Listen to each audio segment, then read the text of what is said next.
Welcome to All Things Policy, a daily podcast by the Takshashila Institution. We are a bunch of policy nerds based in Bengaluru, and we like bringing fresh perspectives to Indian affairs and Indian perspectives to global affairs. So grab a cup of coffee, sit back, and join us for today's chat. Hi, welcome to another episode of All Things Policy. I'm Adya, and today I'll be speaking to Mohit Satyanand, who dons many hats. From a long-distance cyclist to a connoisseur of the arts to an entrepreneur and an investor and a student of economic policy. So yeah, let's get right into it. Thanks, Adya. Lovely to be with you. So today I wanted to ask you some questions about your experience as an investor and entrepreneur and about unemployment in India and how that can be addressed in some sense. First, I just wanted to start off by asking, as someone who's invested in the stock market for many years, at what point and why did you make the transition to investing in startups? I mean, from what I've read, only 1 in 10 startups even makes it past the first 5 years. So is the success rate higher? What were the other factors that led you to want to invest in this area? So, only 1 in 10 typically makes serious money. It's not that only 1 in 10 survives. That would be a horrible scenario. But let me go back to 2014, 2015. I'd been investing in stock markets for about 10 years. I was all on autopilot, doing very well. But I realized that I was bored. I wasn't putting a lot of intellectual energy into what I was doing. And that was a bad sign. Because then you can also start making stupid mistakes, quite apart from the intellectual urge to do something that was stimulating. The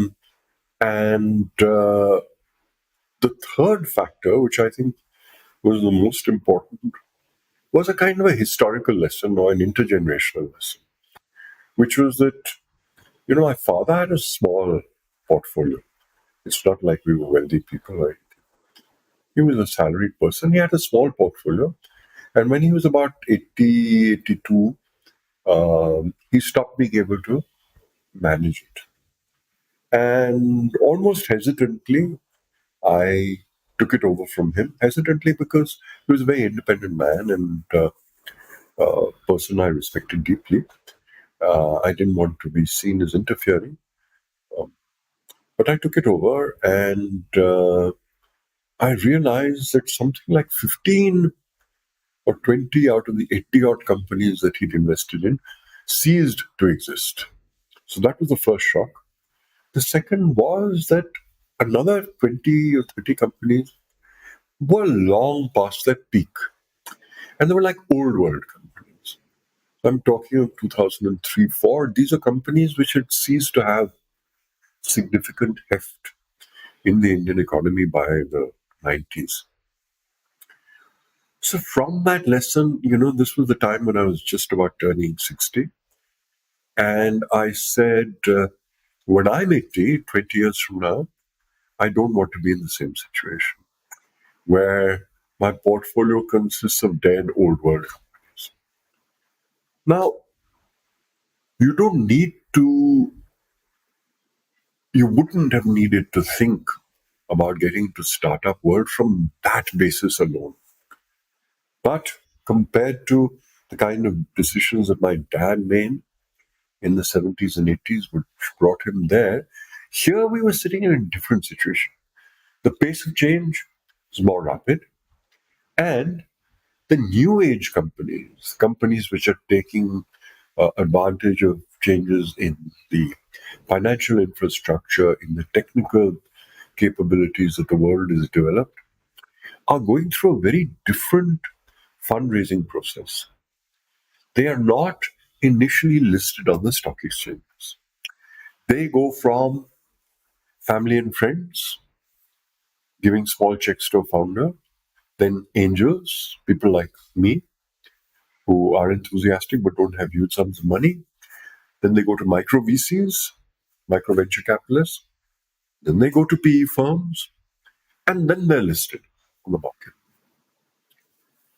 Typically an 8 to 10 year process, I thought then.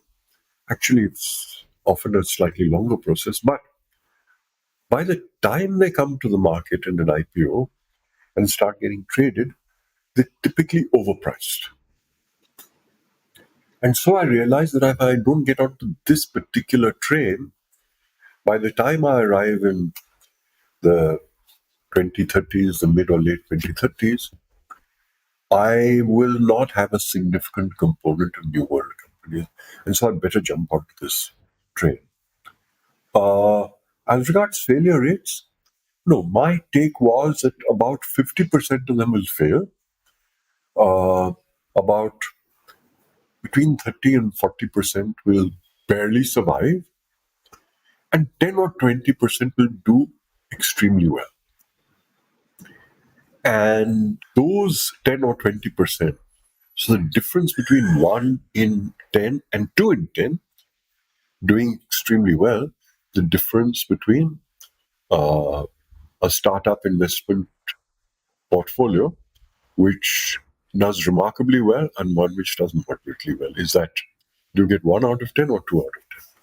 But the other point was that if the scatter is so huge, 5 out of 10 fail, 3 or 4 out of 10 just about get along, then if you want to represent that population in your portfolio, you can't invest in 5 or 7 or 10 companies.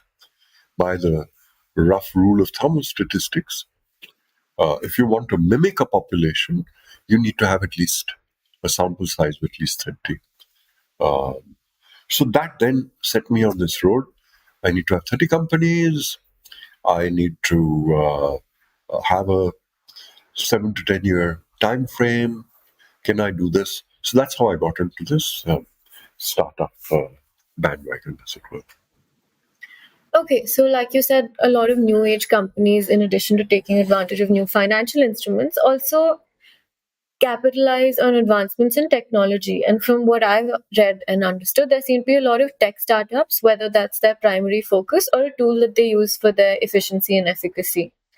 But it also seems like a double-edged sword in that it affects traditional roles, and there seems to be this general fear that tech will reduce the number of jobs. How do you see this panning out?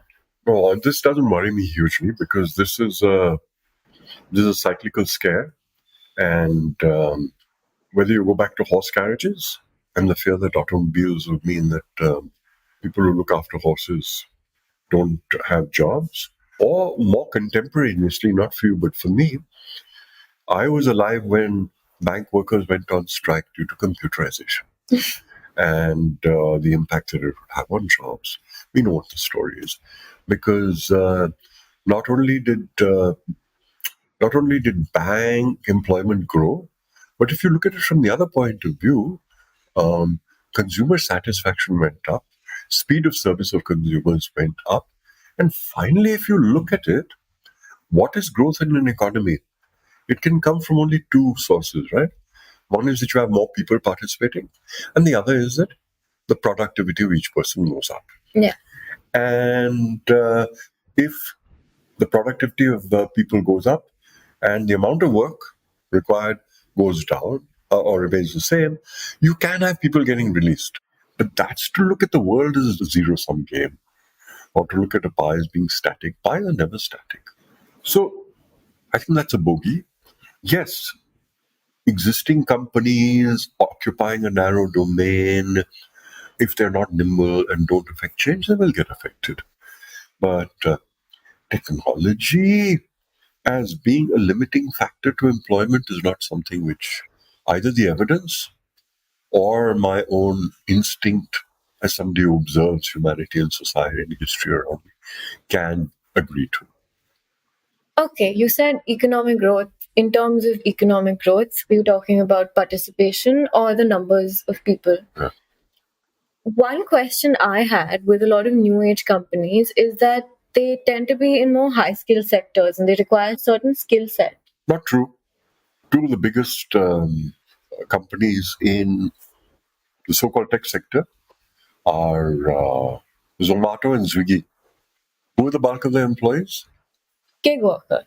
Gig workers, young kids riding motorcycles making 18,000 rupees a month, which is not a huge amount of money, but it's better than they're sitting in the village and not being willing to work on the farm because that's not what they wanted to do. At least they're productively employed.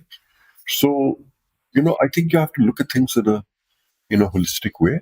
And this is the largest growing sector of employment in our country, the gig workers. I'm not saying it's all roses, but it's better than they're not being employed. That's true. While the gig economy does come with its own whole host of problems and the job insecurity that comes with that form of employment, there is, I mean, if the alternative is sitting idle and resorting to not doing anything at all, it makes a huge Exactly. difference.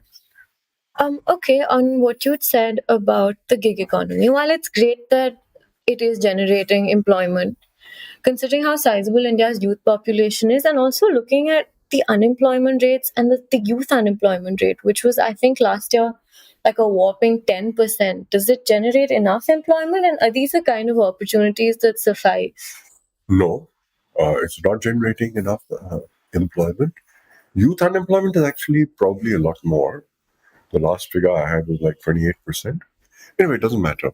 The fact is that, firstly, just to get that out of the way, any unemployment figures for India are deeply contested. And you have people saying there's no unemployment, there's only disguised unemployment or underemployment. So my own feeling is that if we focus on youth employment, I think there are two major issues that I see, particularly in rural areas. The first is that when young people, particularly those from first generation educated families, come out of school, perhaps go to college, they don't want to work on the farms. They think that the point of spending 15 years or 12 or whatever number it is in formal education is to prepare them for a white collar job. And their first ask is for a government job. Now, there's a big problem over here, which is that on the one hand, we all know that the chances of you getting a government job at that level, at the entry level, is something like 1 in 50 or 1 in 100 or whatever it is. So you have PhDs applying for jobs as peons and what was the number? 40 lakh young people from UP applying for 60,000 jobs as constables.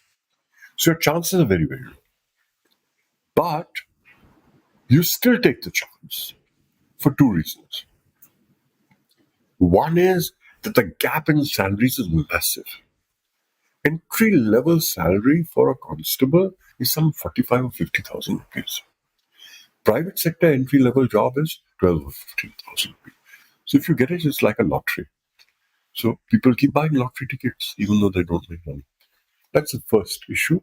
The second issue is it's job security for life, which is exactly your reaction to gig workers. It's insecure. So from the individual's point of view, it's highly logical.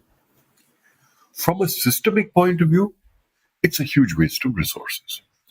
Because I've seen this time and time again from my vantage point of having been a long-term resident of a village.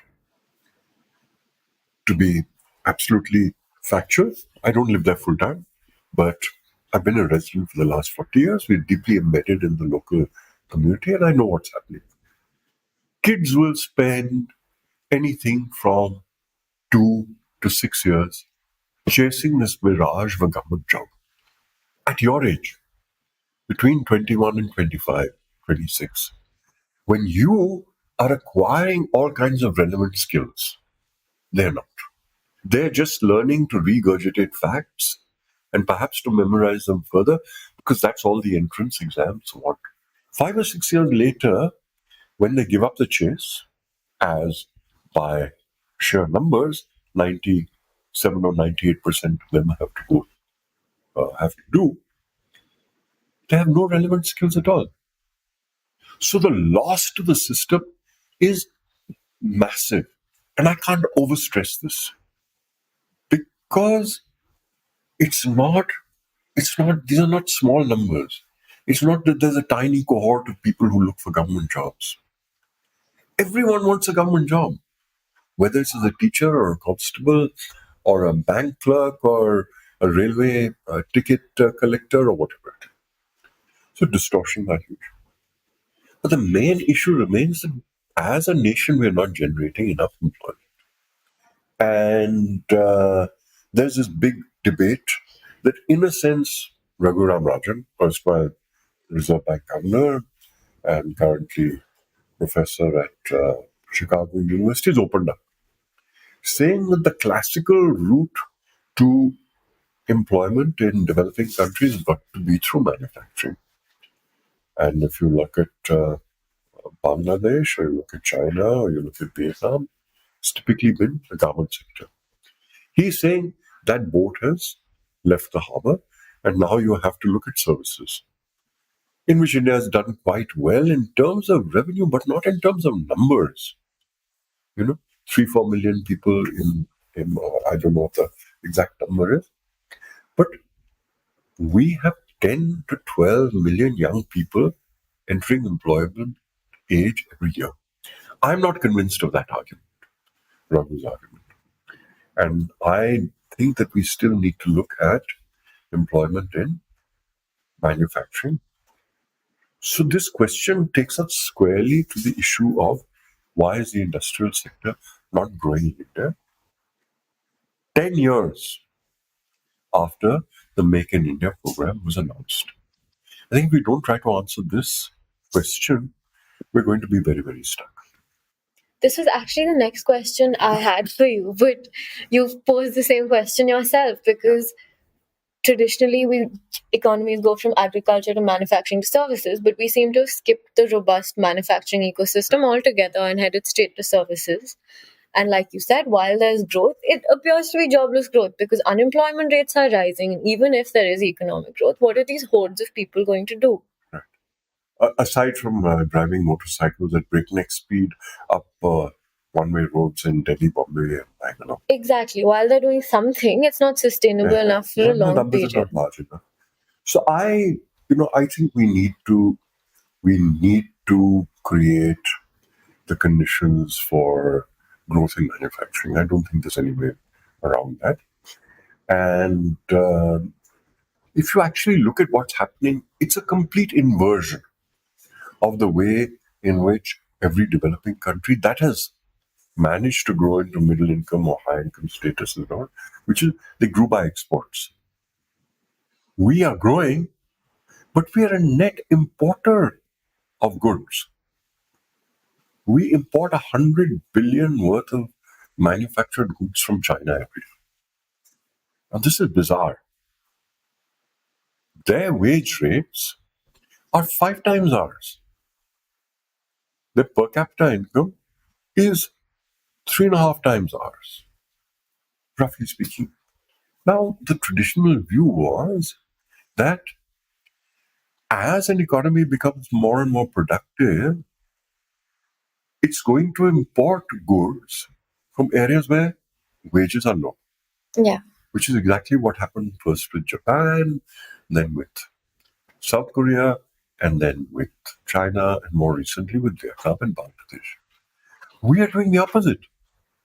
We are importing manufactured goods from places, primarily China, where the cost of labor is higher. That means that if you try and sort of calibrate the mistakes that we are making or have created in our manufacturing ecosystem, they've got to be really huge. That you're making so many mistakes that you're being forced to import goods from a place where the wage rate is 3 or 4 or 5 times higher than your own. And there seems to be a complete lack of willingness on the part of policymakers and the government to actually confront these issues and deal with them. So you have a ridiculous situation, very timely right now, where 10 years of the Make in India program are just over, and you have front page advertisements saying 10 years of Make in India, these are all the things that we've done. All inputs, not one mention of outcome. And why? Because the outcomes are not good. Because the goals of the Make in India program were to increase the share of manufacturing in India from 17% to 25%. The share is in fact down to 14%. So you can't talk about outcomes, so you talk about inputs. So if you're not even willing to ask the questions, because to ask the questions means admitting that it was a failure, how are we going to end up anyway? So unless we solve the manufacturing problem, I am not very hopeful. I'm not saying that the services sector won't grow. I'm not convinced, to go back to the earlier issue that you raised, are improvements in technology going to result in a reduction in employment in the service sector? No, I don't think so.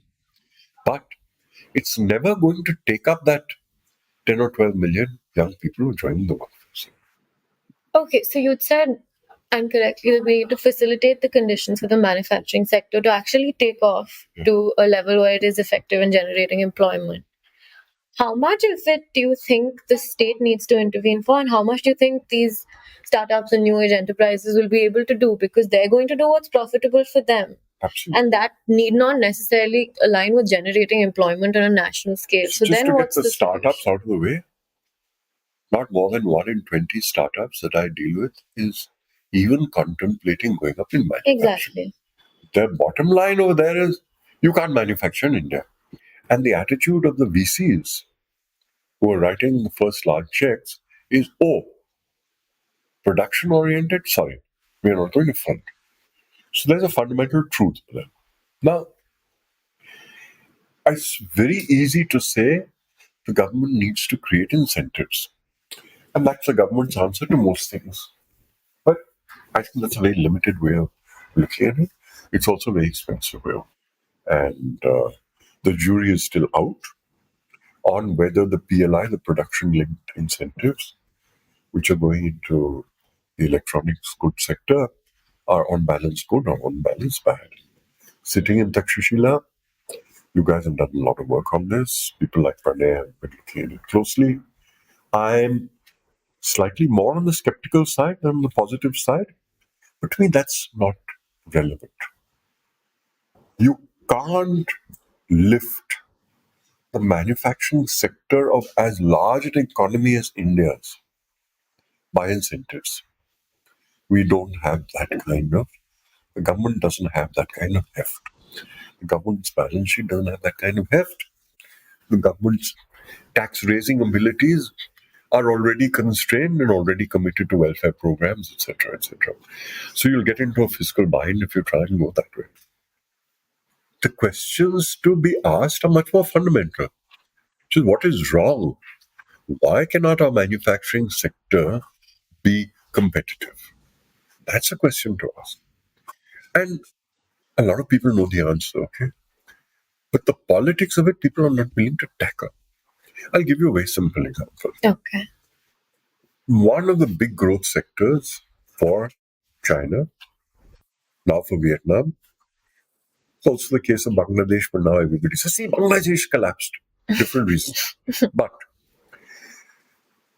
was the government sector. Yeah. Okay. Now let's look at the government sector. I remember a conversation in policy circles at the turn of the century, now, which is almost a quarter century ago, right? It's not yesterday. That the government export sector globally is dominated by China. Chinese wages are beginning to realize this creates an opportunity for India to get in. Again, I don't remember numbers very precisely, but Chinese share of global garments exports was something like 13-14%. Ours was like somewhere between 2 and 3%. Huge opportunity. Yeah. Fast forward 24 years, India's share of global garment exports has remained static. It may have inched up a little bit. I'm not quibbling about tenths of a percent, but we're still roughly around 3%. China, surprisingly, has not gone down a lot. It's gone down. But who's taken that share?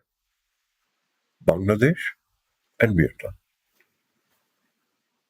So now you have to ask why. And I think that, obviously there's a myriad reasons. But if I were to identify two big reasons, uh, based on conversations with people in the government sector, the first is labor policy. Demand is highly variable and margins are thin. These are not people who control the brand. These are people who are working for people who control the brand. Therefore, their margins are very thin. Therefore, they typically don't have the slack that when demand is there, they can continue. When demand is not there, they can continue to pay their workers. Bangladesh, you have factories with 10, 20, 30,000 employees. India, people stay below 200. Why? Because the labor laws say if you have more than 200 people, then all kinds of restrictions kick in terms of retrenching people, etc., etc., etc. So you put a huge constraint on it. The second issue relates to tariffs. When we got into garment exports in the 70s and 80s, the global demand was for cotton. India had a natural advantage because we were a big grower of cotton. Textile mills were our very, very early industrial sector, going back to pre-independence days. In the last 50 years, it shifted in total. A huge percentage, whether it's 85 or 90% of the global demand for textiles is synthetics. We have a tariff on synthetics. Vietnam doesn't. Bangladesh doesn't. So you've created a natural disadvantage for yourself. Now, this should be obvious to anybody, right? Yeah, the way you're pointing it out, they seem like obvious minor policy changes that can be made. But it's not minor. It's not minor, and here you get into who influences policy. And the fact is that one of our largest corporate giants is in the synthetic textile business. So they get protected by tariffs. And so you have a ridiculous situation where a shirt produced in Bangladesh or China or Vietnam is cheaper than a shirt produced in Delhi or Bombay or whatever. The third, which belongs to the field of trade diplomacy, is that we have not been able to negotiate trade policies effectively. Bangladesh, as an example, has all kinds of preferential trade agreements. We are limited by quotas, etc. So they get much more preferable access to markets, especially in the EU, than we do. There's only one sector that I've actually sort of looked at in a little bit of detail, only because it is a sector which traditionally has led to a lot of growth for developing nations. But more broadly, you could ask, what are the constraints to exporting? Another one is, and this the government is cognizant of, and they've actually put a marker in place right now, which is why is your logistics cost so high? Yeah. Logistics costs of other exporting countries are much lower. Now you get into a much broader realm. You go to exporting nations like Germany or Russia or Canada or China. The bulk of the goods go from the hinterland to the port by rail. Ours go by road. They go by rail because rail is a much more cost-effective way of transporting. Yeah. Not in our case, because our railway systems are inefficient, unloading is inefficient. Most importantly, it comes down to politics, which is that our freight tariffs are subsidizing passenger tariffs. Railways are owned by the government, and therefore keeping passenger tariffs low is part of a political issue. So when you start to open it up, it's not simple. And we just locked ourselves in this very low level equilibrium.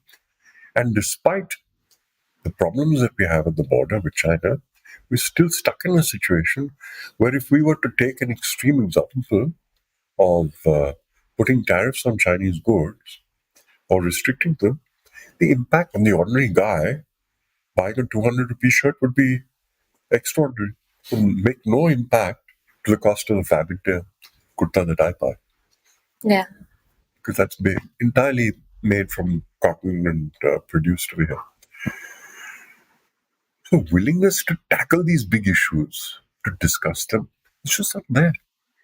Then, considering the fact that you seem fairly pessimistic about the fact that our manufacturing sector can be brought back on so-called track, considering all the constraints, whether political or in terms of policy or trade diplomacy, it seems like we're stuck then, going by the way you're looking at it. Then what solution is there if manufacturing isn't the way forward, considering all the constraints? Then what solutions do you see? How can other changes be brought about to help deal with unemployment? So, these scenarios are very complex and there's a lot of past dependency. And the cynical part of me says that drastic changes in India typically have happened only when we hit a massive crisis point, like the liberalization in 91. It didn't happen because suddenly India decided that, we want to be a more liberal nation. It happened because we ran out of foreign exchange. Yeah. And multilateral agencies forced liberalization on us. Now, as far as manufacturing is concerned, I actually don't think we're going to hit that kind of crisis point because three forces are sustaining us, at least on the global financial area of the economy. We are earning huge revenues from IT exports. Yeah. I'm not pessimistic about those. They will continue to grow. The other sector, which is increasingly important now, and it doesn't work in exactly the same way of exporting services, is the global capability centers, which have come in and they're employing people here. That too is a trend which is going to continue. But it's bringing foreign exchange in. Not in as direct or measurable manner, but pretty much. The second is remittances from abroad, which is like almost $100 billion a year. Yeah.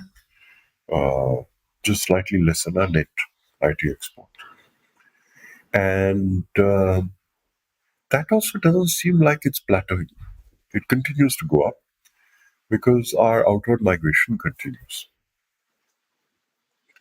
In fact, the only threat over there would be tighter immigration policies in Europe and North America. But actually, despite all the right-wing rhetoric, I don't think that's going to happen because those nations are going through demographic issues, and whether legally or illegally, immigration is going to continue. Right. So I think that we will not have that kind of crisis point on the external currency issue as we did in 91. But the issue will go back to where we started from, which is unemployment.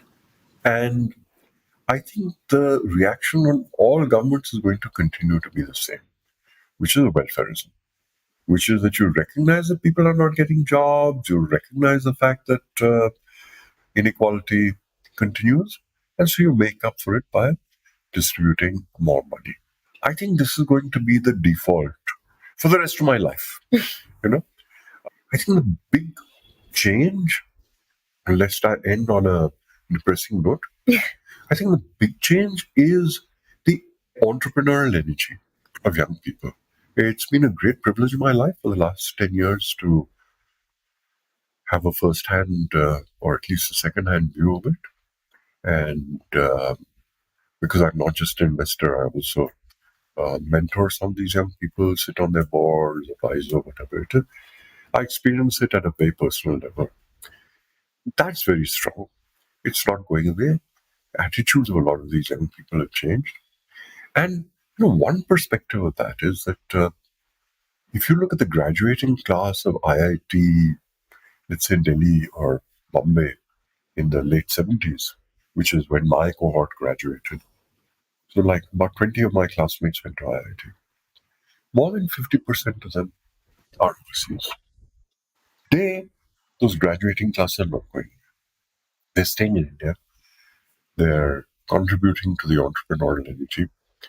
So I think that there will be a lot of this entrepreneurial energy. Our participation in the world of ideas and tech processes, etc., which are already very strong, will continue. It will flourish and bring a lot of income in. So I'm not worried so much about GDP. I continue to be worried about unemployment, but we'll muddle along. I don't see a crisis, but it's very unfortunate for kids from the villages to not feel that they're participating. And I don't see any radical shifts there. It'll continue to be low-level services, gig workers, window cleaners, waiters, barbers, etc. So we will carve our own way, which hopefully is a little better than the South American countries which were not able to generate employment, which actually started slipping down the rankings of national economies. I don't think that's going to happen to us because this energy of the most educated, the energy of the entrepreneurial is very, very strong. I think that will save us. So I don't have a gloomy picture for the nation. I just feel that the numbers of the disenfranchised and the inequality, I don't see an answer to those. Okay, thank you so much for that. That was actually really enlightening and insightful. And I think it leaves you with a lot of food for thought. On one hand, the fact that you do see benefits, you do see positives in the next couple of decades is really heartening to see, especially the fact that there is this entrepreneurial mindset and the fact that those who do have access to education will be able to bring about changes, create industry, generate employment for their own section of the demographic. On the other hand, the fact that inequality continues and the fact that those who don't have access to education don't seem to be having any drastic changes coming their way is disheartening to see. But yeah, that leaves one with a lot to think about, and hopefully the several coming decades after this will be slightly more positive. Thanks you. Thanks very much, Adya. If you liked our show, dive into Takshashila's research on technology, strategy, and economic affairs. Check us out at our Twitter handle @Takshashila INST or our website takshashila.org.in.